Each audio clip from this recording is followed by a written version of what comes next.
கௌரவ விரிவுரையாளர்களினுடைய போராட்டம் நடந்து வருகிறது. இது போன தேர்தல் அப்பவும் இதே மாதிரியான போராட்டத்தை நம்ம பார்த்திருக்கோம். போன 2021 தேர்தல் அப்பவும் உங்களை வந்து நான் சந்திச்சேன்.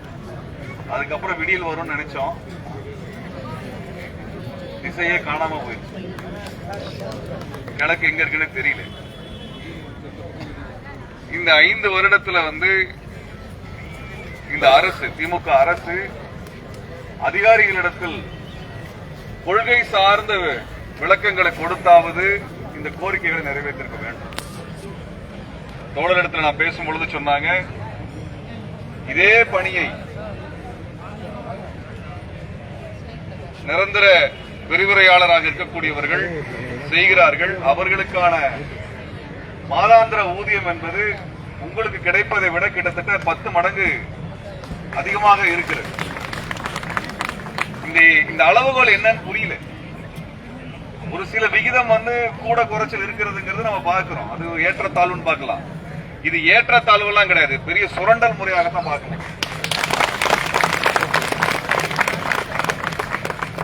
ஒரே பணியை செய்யக்கூடிய, அதாவது என்னன்னா, இந்த பணியில வந்து அளவுகோல் என்பது நீங்க கொடுத்திருக்கக்கூடிய பாடத்திட்டத்தை வரக்கூடிய மாணவர்களிடத்தில் அவர்களை பயிற்றுவிக்கக்கூடிய பணி.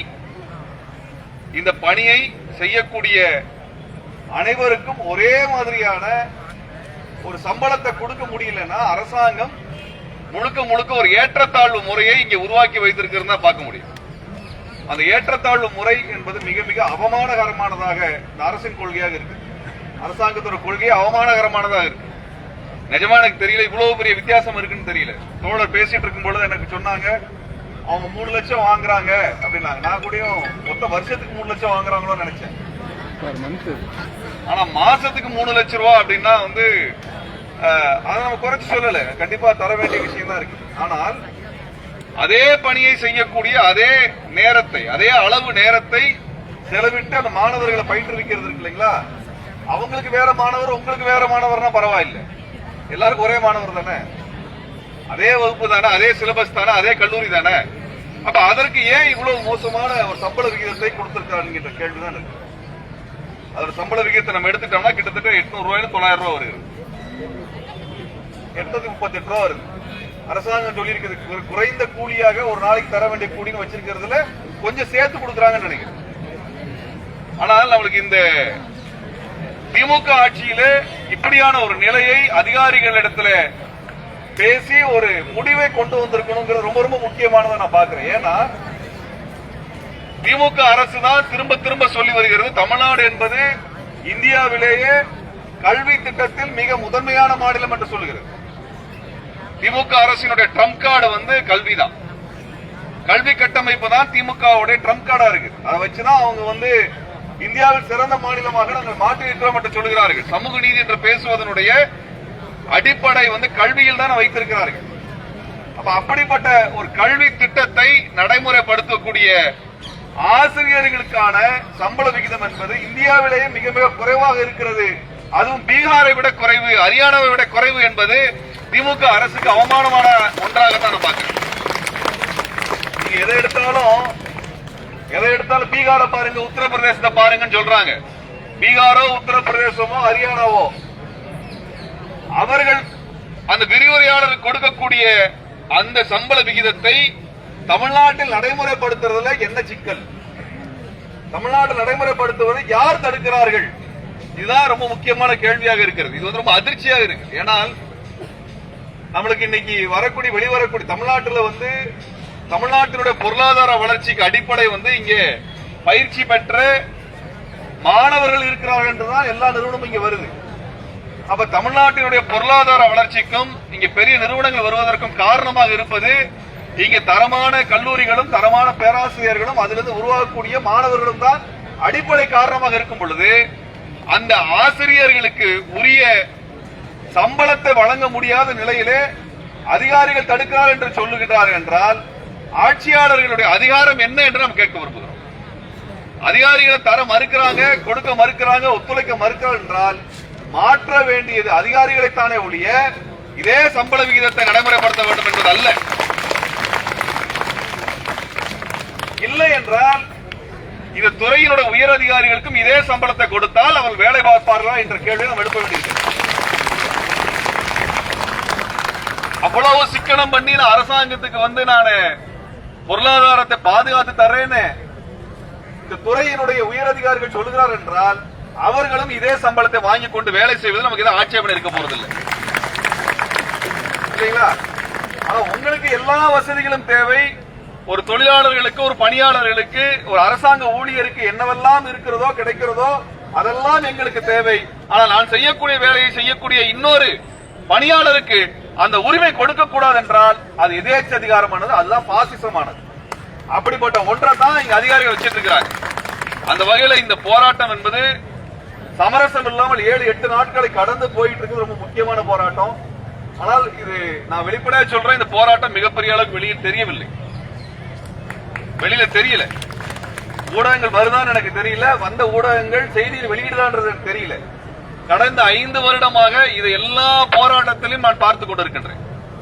எங்க போனாலும் எங்களை என்ன கேட்பாங்கன்னா, போன ஆட்சியில போராட்டம் பண்ணீங்களே, இந்த ஆட்சி என்ன பண்றீங்க கேட்பாங்க. வருஷத்துக்கு 200-250 கூட்டத்துக்கு போராட்டத்துக்கு போயிட்டு வந்துட்டு இருக்கிறோம். போன வாரம் கூட திருச்சியில இதே போன்று மருத்துவத்துறையிலும் கல்வித்துறையிலும் சேர்ந்து பிசியோதெரபிஸ்டோட போராட்டம். மொத்தமாவே 300 பேர் தான் இருக்கிறாங்க. அந்த 300 பேருக்கு பணி நிரந்தரமும் தரல, உரிய சம்பளமும் தரல. அவங்க போராட்டம் நடத்திட்டு இருக்கிறாங்க. தமிழ்நாட்டிலே மொத்தம் 300 பேர் தான் இருக்கிறாங்க. அந்த பிசியோதெரபிஸ்ட் தரலங்கிற இதே மாதிரி போராட்டம் நடக்குது. பள்ளி ஆசிரியர்களுக்கும் இதே போராட்டம் நடந்து கொண்டிருக்கிறது. செவிலியர்களுக்கும் இதே போராட்டம் நடந்து கொண்டிருக்கிறது. தூய்மை பணியாளர்களுக்கு இதே போராட்டம் நடந்து கொண்டிருக்கிறது. மின்சார வாரியத்துக்கும் இதே போராட்டம் நடந்து கொண்டிருக்கிறது. பொதுப்பணித்துறைக்கும் இதே போராட்டம் நடந்துட்டு இருக்குதுன்னா, ஒட்டுமொத்தமாக அதிகாரிகளினுடைய கொள்கை என்பது சாமானிய மக்களுக்கு எதிராக இருக்கு. சாமானிய மக்களுக்கு எதிராக இருக்கு. நான் எல்லா இடத்துக்கும் இத்தனை போராட்டங்களை போய் தோழர் ரவீந்திரநாத் இங்க இருக்காங்க, மருத்துவர் ரவீந்திரநாத் இருக்காங்க. அவங்க எல்லா போராட்டங்களுக்கும் அவரை பார்க்க முடியும். எல்லா போராட்டத்தை ஒருங்கிணைக்கக்கூடிய பணியை எடுத்துட்டு இருக்கிறாங்க. எல்லா இடத்துலயும் அதிகாரிகள் மனசாட்சியோட நடந்துக்கிறாங்களா தெரியல. மனசாட்சியோட நடந்துக்கிறாங்களா தெரியல. தாய்சேய் மருத்துவமனையில பணி செய்யக்கூடிய தூய்மை பணியாளருக்கு 18 வருஷமா கொடுக்கிற சம்பளம் என்பது மாசத்துக்கு 1500 ரூபாய். மாசத்துக்கு 1500 ரூபாய். ஒரு நாள் இல்ல. அவங்களுக்கு 24 மணி நேரம் எப்ப வேணாலும் போய் வேலை செய்யணும். 7 நாள் வேலை செய்யணும். விடுப்பு கிடையாது. அவங்க சொல்றாங்க, நான் பிரசவம் பார்த்து பிறந்த குழந்தை அதனுடைய கல்யாணமாகி அதுக்கு நான் பிரசவம் பார்க்கிறேன், ஆனா எனக்கு 1500 ரூபாய் தான் சம்பளம்ன்றாங்க. இப்படி ஒரு மோசமான ஒரு நிலை, ஒரு கொத்தடிமைத்தனமான நிலை, சுரண்டல் ஒரு நிலையை இங்க அதிகாரிகள் வச்சிட்டு இருக்கிறாங்க. நான் எல்லா போராட்டத்திலும் சொல்லக்கூடிய விஷயத்தை நான் உங்களுக்கு சொல்லிக்கிறேன். இதே போன்று போராடக்கூடிய அனைத்து அமைப்புகளையும், அனைத்து போராட்ட சங்கங்களையும் ஒருங்கிணைத்த போராட்டத்தை நீங்கள் நடத்த வேண்டும். தனித்தனியா நம்ம பண்ணும் பொழுது, இது கடந்த 5 வருஷமா சொல்லிட்டு இருக்கேன் நான். மே 17 இயக்கத்தின் சார்பா 5 வருஷமா நாங்க கோரிக்கை வைக்கிறோம். ஏன்னா நீங்க பாத்தீங்கன்னா ஒட்டுமொத்தமாக இதே போன்று சுரண்டப்படக்கூடிய பணியாளர்கள் எண்ணிக்கை 1 லட்சம் பேருக்கும் அதிகமாக இருக்கிறார்கள். 1 லட்சம் பேருக்கு அதிகமா இருக்கு. 1 லட்சம் ரொம்ப குறைவா சொல்றேன். நீங்க மின்சாரத்துறையில மட்டும் எடுத்த 25,000 பேர் இருக்கிறாங்க. பொதுப்பணித்துறையில 30 வருஷமா வேலை செய்யக்கூடிய வகையிலே 10-15,000 பேருக்கு மேல இருக்கிறாங்க. அதே போல ஆசிரியர்கள் இருக்கிறாங்க. தூய்மை பணியாளர் எடுத்துட்டோம்னா அவங்க 40,000-50,000 பேர் இருக்கிறாங்க. சென்னை மண்டலத்தில் ஒரு 7-8 மண்டலத்தில் மட்டும் 11,000 பேர் இருக்கிறாங்க. எல்லாரும் ஒன்னா நின்னோம்னா கிட்டத்தட்ட லட்சக்கணக்கான பேர் இந்த அரசாங்கத்தை, அதிகாரிகளை, ஆட்சியாளர்களை கொள்கை முடிவு எடுக்க வைத்து நடைமுறைப்படுத்த முடியும். அதை நீங்கள் யோசிக்க வேண்டும். அனைவரும் இணைப்பதற்கான முயற்சிகளில் நாங்களும் உங்களோட துணை நிற்கிறோம். நாங்களும் உங்களோட நிற்கிறோம். இது ஏதோ ஒரு முடிவு கட்டணும். அதுக்கு 25,000 ரூபாய் வச்சுக்கிட்டு குடும்பம் நடத்த முடியாதுங்க. இந்த அரசாங்கம் மின்சார கட்டணத்தை ஏத்திக்கிட்டே போகுது இல்லைங்களா? ஹெல்மெட் போட்டா அதுக்கு ஒரு ஃபைன், போடாம இருந்தா ஒரு ஃபைன், எல்லாத்துக்கும் ஒரு ஃபைனை போட்டு எல்லாத்துக்கும் காசு பிடிங்கிட்டு இருக்கிறாங்க. இன்னைக்கு நம்ம சம்பாதிக்கிறதுல பெருமளவு பணத்தை அரசாங்கத்துக்கு வரி கட்டியே ஒளிஞ்சிட்டு இருக்கிறோம். இந்த கட்டத்தில் 25,000 ரூபாய் என்பது எந்த வகையிலும் ஏற்றுக்கொள்ள முடியாது அல்ல. நீங்கள் கேட்டிருக்கிறது ரொம்ப குறைவா தான் கேட்டிருக்கிறீங்க, அதிகமாலாம் கேட்கல. இன்னொன்னு சொல்லிடுறேன், போரன்சிக் சயின்ஸ் டிபார்ட்மெண்ட்ல இப்ப 60 பேரை பிளேஸ் பண்ணிருக்கிறாங்க. 60 பேர் 60 பேரை கொண்டு வந்திருக்கிறாங்க. 60 பேர் வடநாட்டுக்காரங்க. 60 பேர் வடநாட்டுக்காரங்க. பட்டியல் எடுத்து வெளியே தர்றோம். 60 பேர் இப்ப போட்டிருக்கிறாங்க. ஒவ்வொருவருக்கும் 50,000 ரூபாய் சம்பளம். ஒவ்வொருவருக்கும் 2 மாசத்துக்கு முன்னாடி ஆர்டர் போட்டிருக்கிறாங்க. 50,000 ரூபாய் சம்பளம் போட்டிருக்கிறாங்க. நான் கேட்கிற போரன்சிக் டிபார்ட்மெண்ட்டுக்கு இதே போல ஒப்பந்த ஊழியர் முறையில பணி நிரந்தரமற்ற முறையில அரசாங்கத்தினால் 60 பேருக்கு 50,000 ரூபாய் சம்பளம், அதுவும் வடநாட்டுக்காரனுக்கு தமிழ் தெரியாதவனுக்கு போட முடிகிறது என்றால் இந்த அதிகாரிகளால் தமிழ்நாட்டில் தமிழ் மக்களுக்கு, தமிழ் மாணவர்களுக்கு உழைக்கக்கூடிய எங்கள் தமிழ் ஆசிரியர்களுக்கு, தமிழ்நாட்டின் ஆசிரியர்களுக்கு சம்பளம் கொடுக்கல என்ன பிரச்சனை? நான் பட்டியல் எடுத்து தர்றோம். அந்த பட்டியல் எடுத்து தர்றோம். எடுத்து பேசுங்க. இந்த அதிகாரிகள்ட்ட பேசுங்க. வடநாட்டுக்கார தமிழ்நாட்டுக்கு சம்பந்தம் இல்லாத கூட்டிட்டு வந்து 60 பேரை போட்டு 50,000 ரூபாய் சம்பளம் கொடுக்க முடியுதுன்னா அரசாங்கத்துக்கும் அதிகாரிகளுக்கும் எங்களுக்கு 20 வருஷமா வேலை பார்க்கக்கூடிய எங்களுக்கு தர முடியலன்னா நீங்களா எதுக்கு அரசாங்கம் நடத்துறீங்க கேட்கணும். எதுக்கு? இது போல பலவேறு அநீதியான நடைமுறைகள் நடந்து கொண்டே இருக்கிறது. ஆனால் அதையெல்லாம் முறியடிக்க வேண்டும் என்றால், அதையெல்லாம் வீழ்த்த வேண்டும் என்றால் இந்த எண்ணிக்கை பத்தாது. அனைத்து தோழர்களையும், தொழிலாளர்களையும், பணியாளர்களையும் ஒன்று திரட்டின போராட்டம் தேவை. அப்பதாங்க வலிமை இருக்கும். 1 மாசத்துக்கு முன்னாடி செவிலியர்கள் போராட்டம் நடத்தினாங்க. ஆயிரக்கணக்கான செவிலியர்கள் போராட்டம் நடத்தினாங்க. 2 மாசத்துக்கு முன்னாடி மாற்றுத்திறனாளிகள் போராட்டம் நடத்தினாங்க. 3 மாசத்துக்கு முன்னாடி பார்வையற்றோர் அவர்களுக்கு பணி நிரந்தரம் கிட்டத்தட்ட 1700 பேருக்கு பணி நிரந்தரம் தருகிறோம் என்று சொல்லி போட்ட ஜீவோவை கேன்சல் பண்ணி ஒரு ஜீவோ போட்டிருக்கிறாங்க பார்வையற்றோருக்கு. இப்படி சமூக அநீதியான திட்டங்கள் நடந்து கொண்டே இருக்குது. சமூக அநீதி திட்டங்களை சமூக நீதி என்று சொல்ல முடியாது. இது அநீதிதான். இந்த கல்வி கட்டமைப்பை முற்றிலுமாக சிதைக்கக்கூடிய முயற்சியாக தான் நம்ம பார்க்கிறோமே ஒழிய இதனால அரசாங்கத்துக்கு 10 பைசா நம்ம மிச்சப்படுத்தி தர்றோம்னு எந்த இடத்திலும் எந்த அதிகாரியும் சொல்லிவிட முடியாது.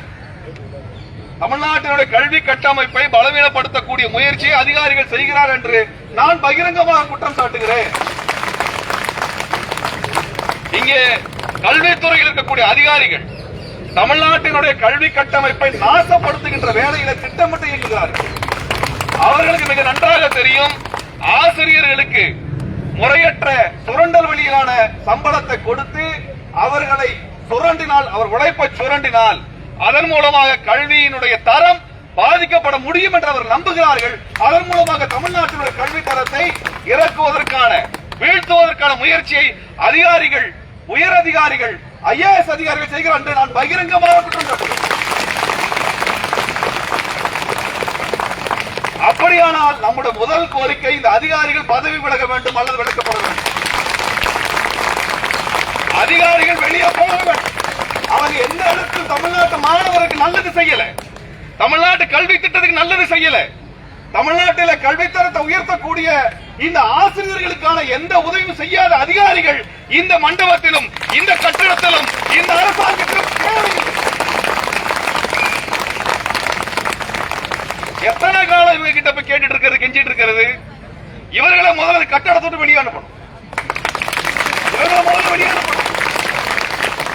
ஒரு அதிகாரியின் வேலை நிர்வாகம் செய்வது, ஒரு அதிகாரியின் வேலை நிர்வாகம் செய்வது, ஒரு அரசாங்கத்தினுடைய வேலை கொள்கை திட்டத்தை வகுப்பது.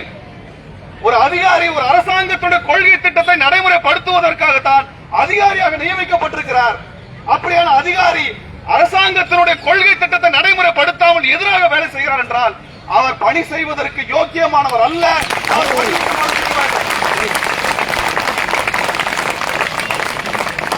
அப்ப நம்ம கோரிக்கையில முதல் கோரிக்கை வைக்க வேண்டியது, இந்த அதிகாரிகள் அனைவரும் பணி நீக்கப்பட வேண்டும்.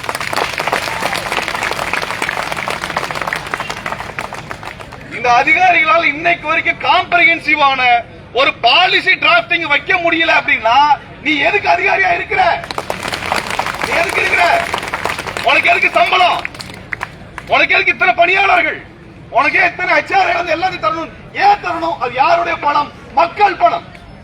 மக்கள் பணம். உங்க அப்பா விட்டு பணம் கிடையாது, அது மக்கள் பணம்.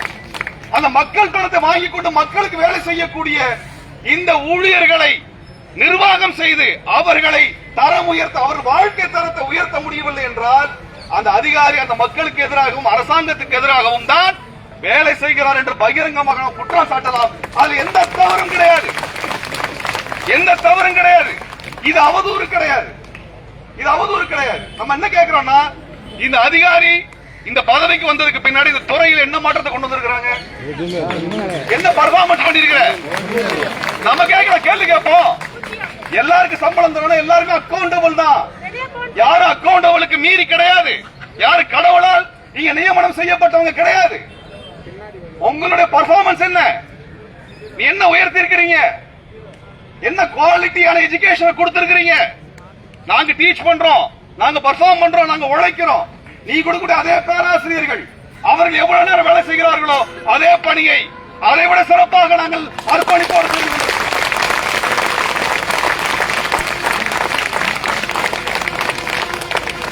அப்ப இந்த அதிகார கேள்வி கேட்கறது யாருமே இல்லையா? நான் கேட்கிறேன், அதிகார கேள்வி கேட்கறது யாருமே. நம்ம கோரிக்கை கொடுக்கலாங்க, கோரிக்கைகளை பரிசீலனை செய்து நடைமுறைப்படுத்த வேண்டிய பொறுப்பு அதிகாரிக்கு இருக்குது. வேற என்ன வேலை அதிகாரிக்கு? அதிகாரிக்கு வேற என்ன வேலை இருக்கு? வேற எந்த வேலையும் கிடையாது. ஆனா அந்த அதிகாரி அந்த கோரிக்கைகளை பரிசீலனை செய்து கொள்கை முடிவை எடுக்க முடியலன்னா அந்த அதிகாரியை நீக்க வேண்டிய போராட்டத்தை நம்ம நடத்தினா எல்லா வழிக்கு வருவாங்க. அதிகாரி கட்டமைப்பு என்பது நீங்க மாணவனுக்கு எதிராக இருக்கிறது, அரசாங்கத்தின் கொள்கைக்கு எதிராக இருக்கிறது, பணி செய்யக்கூடிய பணியாளர்களுக்கு எதிராக இருக்குதுன்னா அவர்களைத்தான் மாற்ற வேண்டும். ஒவ்வொரு தடவை கெஞ்சிட்டு இருக்க அவசியம் இல்ல, நம்ம முழக்கத்துல ஒண்ணு சேர்த்து கொடுங்க, இந்த அதிகாரி பதவி விலகணும். 5 வருஷமா ஒரு பிரச்சனையை தீர்க்க முடியலன்னா, பிரச்சனையை தீர்க்க முடியாதவங்க எதுக்கு அதிகாரியா இருக்கணும்? எதுக்கு இருக்கணும்? நீங்க ஏதாவது சப்ஜெக்ட பத்தி கிளாஸ் எடுக்க போறாங்களா? அவங்க எதுவும் இல்ல. உங்களை மாதிரி தினம் புஸ்தகத்தை எடுத்து அதுல குறிப்பெடுத்து மாணவர் பயிற்றுவிக்கணும் ஏதாவது வேலை இருக்குதா? இல்ல. அரசாங்க கோப்புகளை பார்த்து பிரச்சனைகள் தீர்க்க வேண்டும், தீர்வுகளை கண்டுபிடிக்க வேண்டும். அந்த வேலை செய்ய வக்கு இல்லைன்னா ரிசைன் பண்ணிட்டு போ.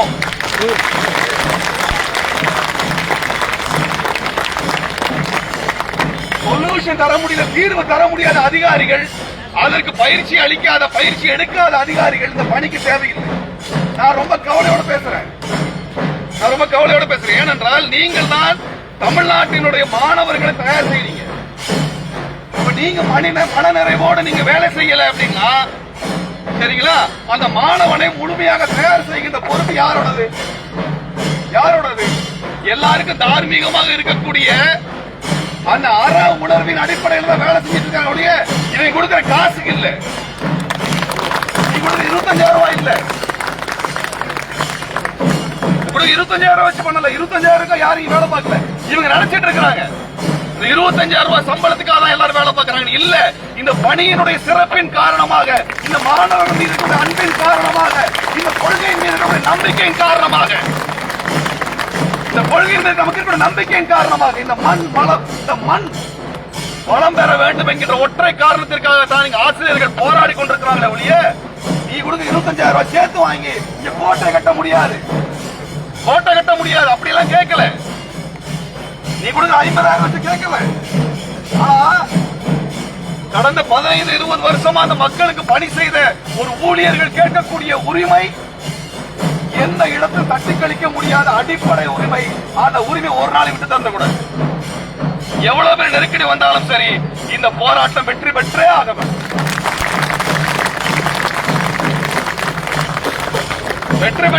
நான் என்ன சொல்றேன்னா, மற்ற இதே போன்ற கோரிக்கை இருக்கக்கூடிய சங்கங்களை ஒருங்கிணைக்கிற வேலையை செய்யுங்க. நீங்க எப்ப வேணா கூப்பிடுங்க, நாங்க வர்றோம். இதற்கான ஆதரவா நாங்க போராட்டம் நடத்தணுமா சொல்லுங்க, நாங்க நடத்த தயாரா இருக்கிறோம். திமுக அரசிற்கும் மாண்புமிகு முதல்வர் அவர்களுக்கும் கோரிக்கை வைக்க விரும்புகின்றேன்.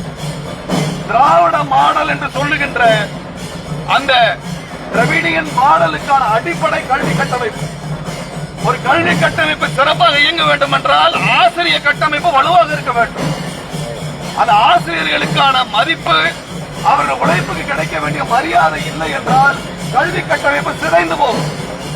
ஆசிரியர்களுக்கான அந்த மதிப்பை அதிகாரிகள் உறுதி செய்யவில்லை என்றால் திராவிட மாடலோட அடித்தளத்தை அதிகாரிகள் அசைத்துக் கொண்டிருக்கின்ற அர்த்தம்.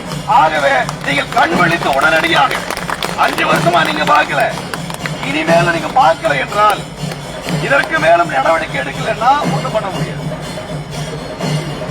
முடியாது. ஆகவே இந்த போராட்டத்தை முன்னகர்த்துங்கள். எங்களது ஆதரவு நிச்சயமாக உண்டு. மே 17 இயக்கம் உங்களோட எப்போ நிற்போம். நீங்க எப்ப வேண்டுமானாலும் எங்களை அழைக்கலாம். நீங்கள் எந்த மாதிரி போராட்டம் எடுத்தாலும் நாங்கள் அந்த போராட்டத்தில் பங்கெடுக்க நாங்கள் தயாராக இருக்கின்றோம். இதுல மற்ற அமைப்புகளையும் ஒருங்கிணைத்த போராட்டத்தை எடுங்க. இந்த அதிகாரிகள் பதவி விலக வேண்டும் என்ற கோரிக்கை நாங்கள் முன்னெடுக்கின்றோம், நாங்கள் முன்வைக்கின்றோம், நாங்கள் அதை குறித்து பேசுகிறோம். இந்த அதிகாரிகள் மீதான நடவடிக்கைகள் தேவை. இந்த அதிகாரிகளுடைய அக்கௌண்டபிலிட்டி, இந்த அதிகாரிகள் மக்களுக்கு எதிராக இருக்கிறார்கள் என்பதை அம்பலப்படுத்த வேண்டிய பொறுப்பு இருக்கிறது. அதை நாங்களும் முன்னெடுக்கிறோம் என்று சொல்லி இந்த போராட்டம் நிச்சயம் வெற்றி பெறும். போராட்டத்தில் உறுதியாக நில்லுங்கள். போராடுவதுதான் நமது உரிமையை பெறுவதற்கான வழி. அந்த முறையில் உங்களுக்கு எங்களது புரட்சிகர வாழ்த்துக்களை தெரிவித்து விடைபெறுகிறேன். நன்றி.